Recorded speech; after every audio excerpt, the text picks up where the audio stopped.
Welcome to Talent Takeover Unfiltered. When it comes to working hard and keeping it real, we know our shit. Self-care, happiness, inner peace, and time. I'm Brianna Rooney, and this is Taylor Bradley. Hey, y'all. And we have thrived in chaos and turned it into an art form. So Taylor, what are we doing here today? We're here to give you a raw, under-the-hood view of all things recruiting and finally give credit where credit is due to a long underrated industry that's full of quote-unquote experts. All right. Well, then let's take this show to the road. Last chance to join our exclusive Millionaire Recruiter program. Now, over this last year, I have really enjoyed helping people start their own recruiting agency. But the fact is, the recruiting world is finally heating up again, thank God, which means so is my agency, Talent Perch. And I don't want to spread myself too thin or my team. So we're doing only one more Millionaire Recruiter program. So this is your last chance to turn your passion into profit with our intensive 16-week coaching program. It's 2 a week, digital course, branding assistance, and content creation support. This program starts, yes, very soon, October 3rd, and it will end in February, which is perfectly timed for next year's hiring surge. So don't miss the final, literally the final opportunity for unmatched mentorship with me and my team. We spend a lot of time with you to make sure that you are successful. So act now to secure your spot and make your recruiting agency dreams come true. Hello. Welcome to Talent Takeover Unfiltered. Taylor Bradley, what's going on? How you doing? I'm living the dream. Good. How are you? Living the dream. I love it. I got my llama shirt on, which, by the way, you can see on the Millionaire Recruiter YouTube. And you can purchase at, and here's the link. I love that. You actually get a lot of compliments on that llama shirt. I do. I dig it. You know what's funny is, so my mom's always randomly giving me shit, and which, thank you, mother. But sometimes it's like, Mom, where'd you get this? Like, did you find it on the floor somewhere? And so she gave me this. I loved it like instantly. And she looks at me like, oh my God, you liked it? Which to my question was, well, where the fuck did you get it from? Like, why are you so surprised I liked it? And why did you give it to me if you didn't think I was going to like it? She's like this clown over here. She's trying to dress you up, like make a joke out of you. Come on, Boozy Susie. That's not nice. You know what's funny is, so, I would never be caught dead in a Walmart, even when I was younger. Okay. I love those Walmart pictures. I know. I got a thing. Well, anyway, so my mom would randomly give me things. She's like, "Ooh, do you like this?" I'm like, "Yeah, I love it." And I would put it on and she'd be like, "That's from Walmart." After it's on my body. And I said, I like it. Oh my God. Anyways. I actually love Walmart. So if for any of our listeners, this is not how we both feel. I fucking love Walmart. And any of those little gas stations, I don't know if you guys have them in California, but gas stations that are like, we have Buc-ee's. It's like well, I love that random stuff. Yeah, for sure. That's cute and it's small. Okay, well, there's Walmart Supercenters and then there's Walmart, but a Buc-ee's is the size of a Walmart.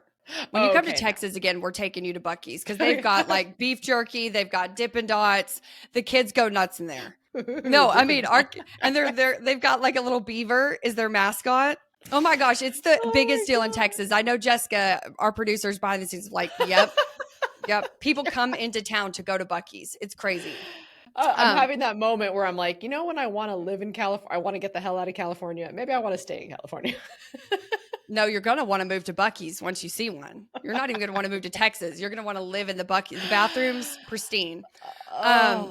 All right, let's get to this. Okay, yes. So this what we're going to talk about is actually from a LinkedIn post. Okay, This is a poll regarding should candidates be expected to explain a gap on their resume. And just so everyone knows, only 23% said yes and 77% said no. There's over 22,000 votes, which I think is I'm shocked to see this. What are your initial thoughts? I think that I would have, if you would have asked me 5 years ago, I would have said, don't put anything on your resume with regards to a gap.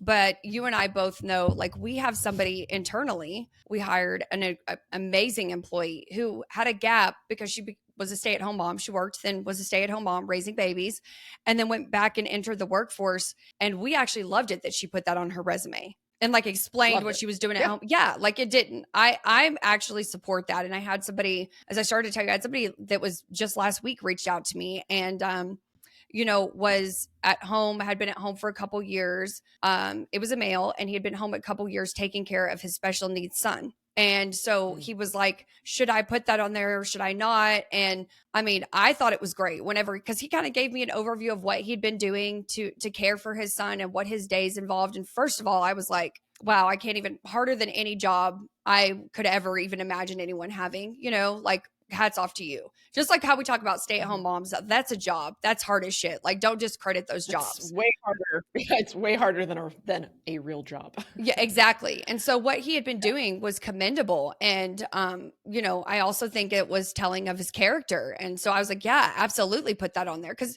I think that if you don't work for 2 years, you have to explain that. It's going to come up, whether you put it on your resume or not, it's going to come up. So I think my initial thoughts are tell your own story. Like, don't let them just make a judgment about your background. Tell your own story. And to go back to the employee that we have that works here, she told her own story of what she did. And we absolutely ate it up, loved it, hired her. She's been, one of the greatest employees, like absolutely still kicking ass.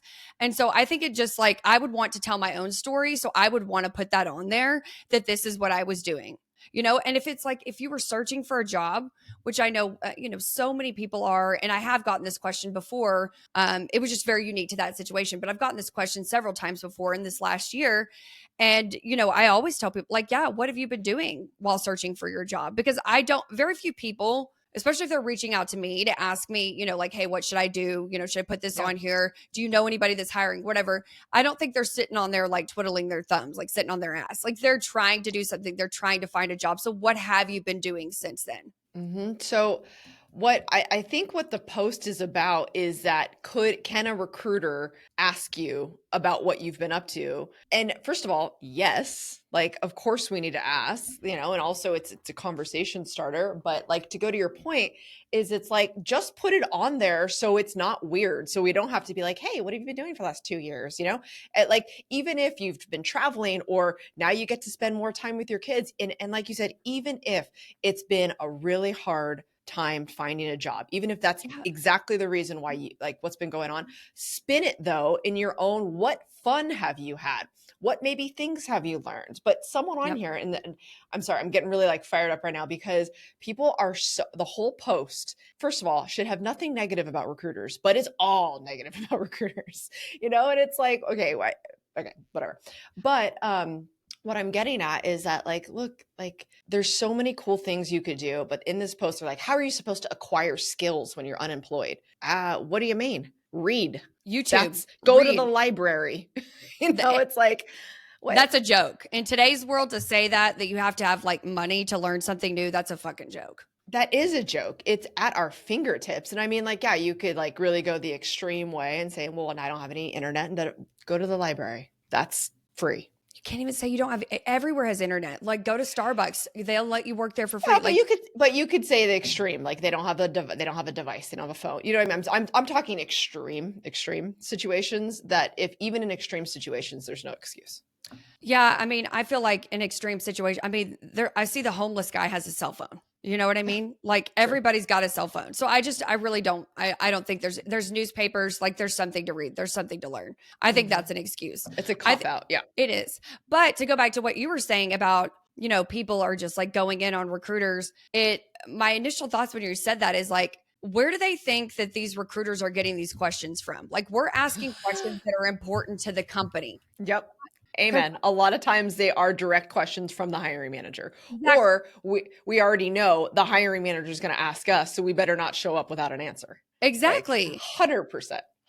Oh my God, I love you said that. Yeah. And it's like the recruiters get the bad rap, but like, do you understand that we're doing a job and that, and I love whenever it's like, say it's a recruiter from Meta and the recruiter's asking these questions, you'll hate the recruiter, but still think so highly of Meta. When it's like, where do you think these questions came from? These are questions that this company wants to know. So because we're asking the questions on behalf of them, we're not the bad guys. We're doing our jobs. Like that absolutely blows my mind that people are like, oh, how dare recruiters ask this, that, or the other. It's the same thing the hiring manager is going to ask. So you can either get in front of it and tell your own story, or you could just probably not get advanced ahead because, if you have a gap of employment and you don't want to explain to anybody why, I guarantee you that their minds are going to go to like the darkest places of like, well, they're probably in prison for a couple years. Yeah. And so someone, again, I think this is so extreme. Someone's like, everyone that voted yes, I would think about how you would feel if you underwent something traumatic that required several months off.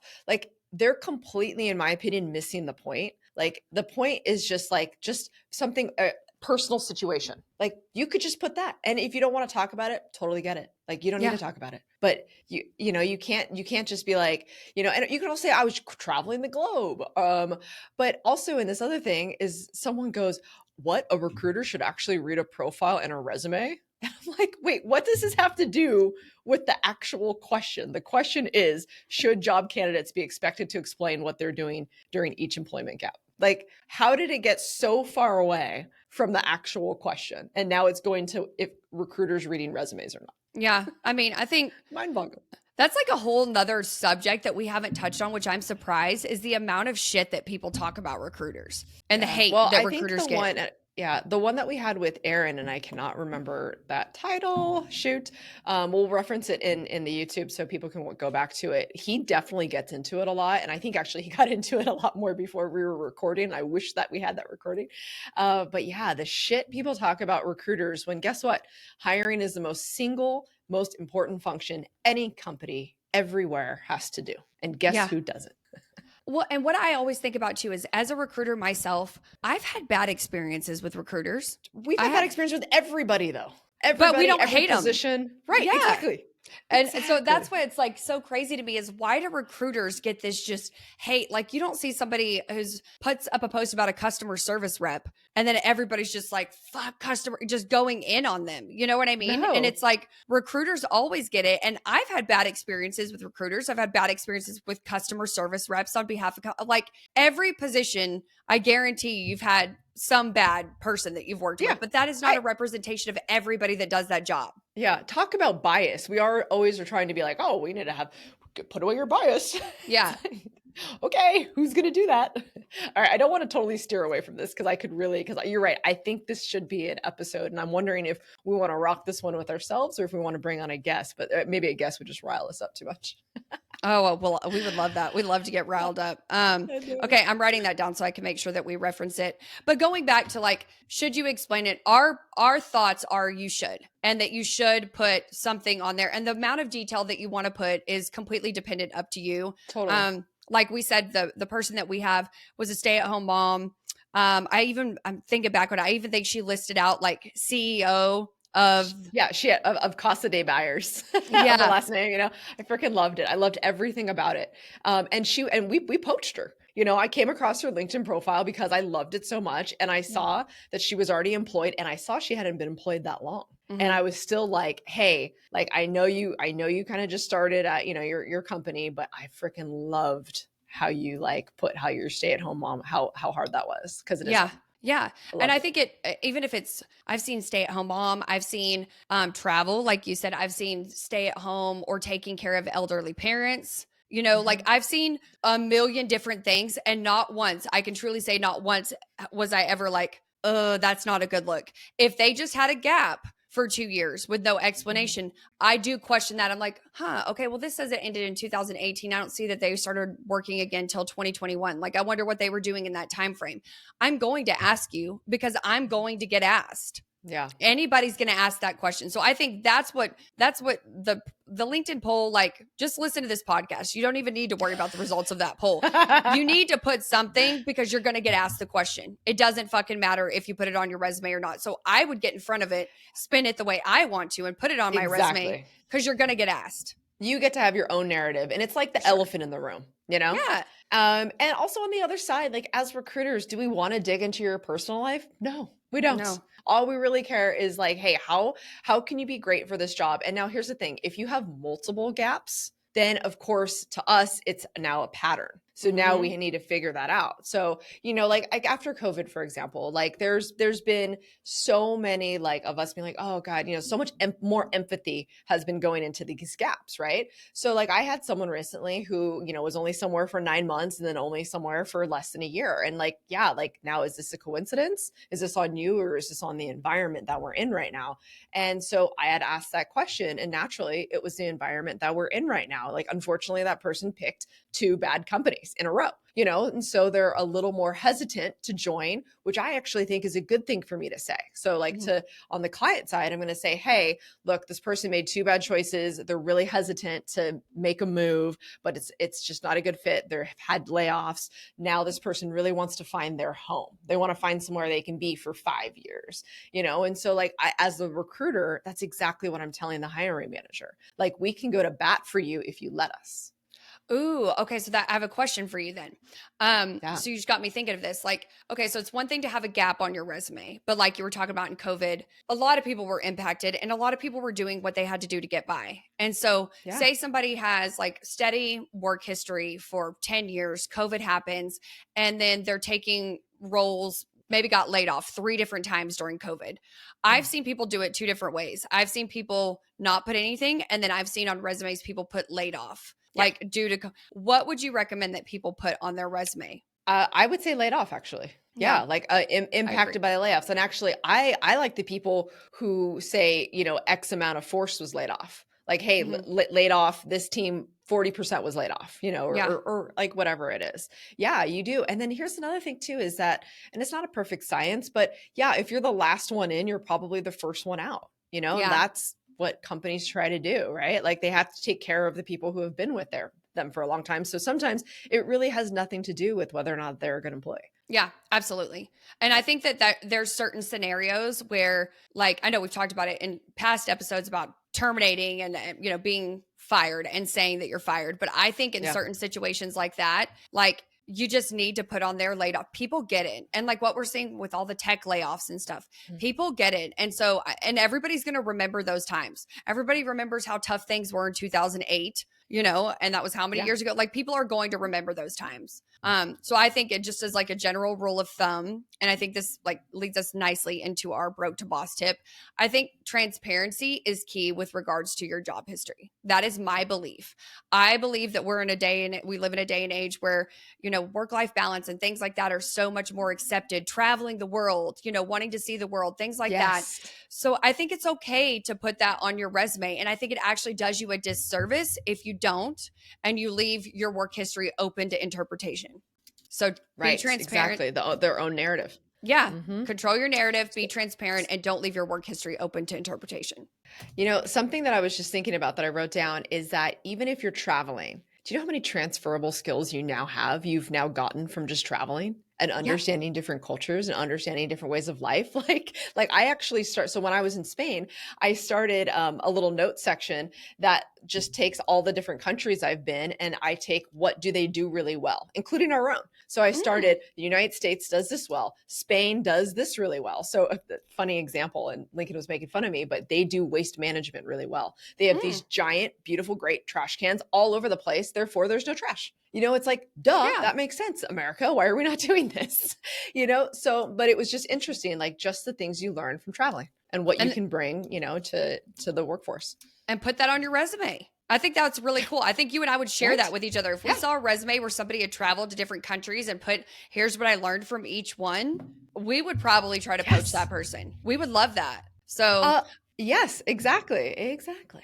Love that's it. a great point. So I think we've given our listeners a lot of different tips with regards to the gaps. Like I think, and if all else fails, guys, reach out to us. Like I said, we have people reach out to us on LinkedIn and ask us these questions. We'll be happy to answer your questions. I think ultimately what we want to do is give back to recruiters, talent acquisition, obviously change this god awful perception people have of recruiters.